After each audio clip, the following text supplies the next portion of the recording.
एक रोज देवराज इंद्र के मन में एक बड़ा सा शिवालय बनाने की इच्छा जागी। उन्होंने अपने सभी सैनिकों को शिवालय बनाने के लिए एक अच्छी सी जगह ढूंढने को कहा। हमें एक भव्य विशाल शिवालय बनवाना है और हम चाहते हैं कि इसके लिए अच्छी सी जगह खोजी जाए।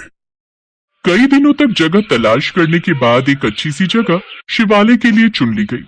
राजा ने वहां शिवालय बनाने की इजाजत दे दी और मंदिर बनाने का निर्माण कार्य शुरू हुआ। राजा ने उस शिवालय का निर्माण कार्य अपने ही राज्य के एक बड़े मंत्री को सौंपा। मंत्री ने अपनी देखरेख में मजदूरों से खुदाई शुरू करवाई। खुदाई करने के वक्त उस जगह से शिवजी की एक जादुई सोने की मूर्ति मिली। अरे वाह, सोने की मूर्ति! ये तो पूरी सोने की है। अच्छी खासी कीमत होगी इसकी। उस मूर्ति को देखकर मंत्री के मन में लालच आ गया और उसने उस मूर्ति को अपने घर में रख लिया। लेकिन उन मजदूरों में से कुछ लोग तेनाली राम के खास थे, इसलिए उन्होंने जाकर मंत्री के लालच के बारे में तेनाली राम को बता दिया। ओह, तो ये बात है। लेकिन अभी हमें सही वक्त आने का इंतजार करना होगा। सही वक्त आने पर वो मंत्री अपने आप उस मूर्ति को राजा को सौंपेगा। कुछ ही दिनों में मंदिर का निर्माण कार्य पूर्ण हुआ और मंदिर के लिए राजा ने सभी मंत्रियों से कैसी मूर्ति बनाई जाए इसकी राय मांगी। लेकिन सबसे बात करने के बाद भी राजा किसी निष्कर्ष पर नहीं पहुंच पाए। तभी एक जटाधारी सन्यासी दरबार में आए। हे मुनिवर, आपका हमारे दरबार में स्वागत है। मैं जानता हूँ महाराज, आप सब किस सोच विचार में हैं और मुझे यहाँ आपकी सहायता करने के लिए खुद शिवजी ने यहाँ भेजा है। क्या भगवान शिव ने आपको यहाँ भेजा है? हाँ महाराज, भगवान शिव ने मुझसे कहा है कि उन्होंने अपनी एक जादुई सोने की मूर्ति भेजी है और वो मूर्ति भगवान ने इस बड़े मंत्री के घर में रखी है। आप जाकर उस जादुई सोने की मूर्ति की स्थापना उस मंदिर में कर दीजिए। जादुई सोने की मूर्ति? हाँ, जादुई सोने की मूर्ति। उस जादुई मूर्ति से कभी भी इस राज्य को कोई नुकसान नहीं होगा। इतना कहकर वो मुनिवर वहां से चले गए। लेकिन वो मंत्री सोच में पड़ गया। आखिर उस मुनिवर को ये बात पता कैसे चली? लेकिन राजा को कुछ कुछ समझ में आने लगा और उनकी नजरें तेनाली राम को सभा में ढूंढने लगी, लेकिन वो उन्हें कहीं नजर नहीं आए। कुछ देर बाद वहां तेनाली राम सामने से महल में आए, लेकिन फिर अचानक उन्हें देख सभी हंसने लगे। तभी सेनापति ने कहा, अच्छा, तो आप ही वो मुनिवर थे। आपने अपनी वेशभूषा तो उतार दी, लेकिन अपनी माला उतारना भूल गए। हाँ, लेकिन तेनालीराम ने जो वेशभूषा ली थी वो अच्छे काम के लिए ही पहनी थी और उनकी बुद्धिमानी देखकर मैं बहुत खुश हूँ। इसलिए हम तेनालीराम को इनाम देने की घोषणा करते हैं। साथ ही मंत्री के घर से उस जादुई सोने की मूर्ति को लेकर मंदिर में स्थापित किया जाए। उस मंत्री को अपनी गलती का एहसास हुआ और उन्होंने तेनालीराम और राजा समेत सभी से अपनी गलती के लिए माफी मांगी।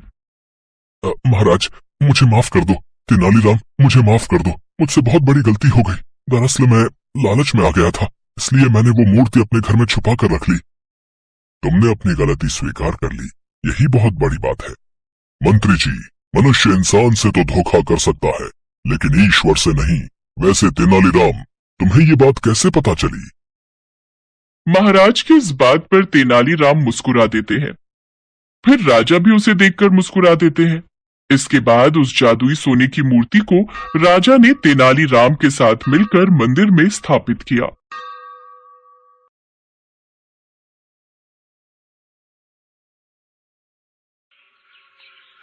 भोला अपनी पत्नी और 2 बच्चों के साथ हरिपुर गांव में रहता था। वो गांव के साहूकार के पास मजदूरी करता था। भोला ने अपनी बहन की शादी के लिए साहूकार से कर्ज लिया था, जिसका भुगतान वो साहूकार को कई वर्षों से कर रहा था। भोला भगवान शंकर की बहुत पूजा करता था। ऐसे ही एक दिन मंदिर में शिवरात्रि का भव्य आयोजन था। वो पत्नी और बच्चों के साथ मंदिर पहुंचा, पर साहूकार भी वहां मौजूद था।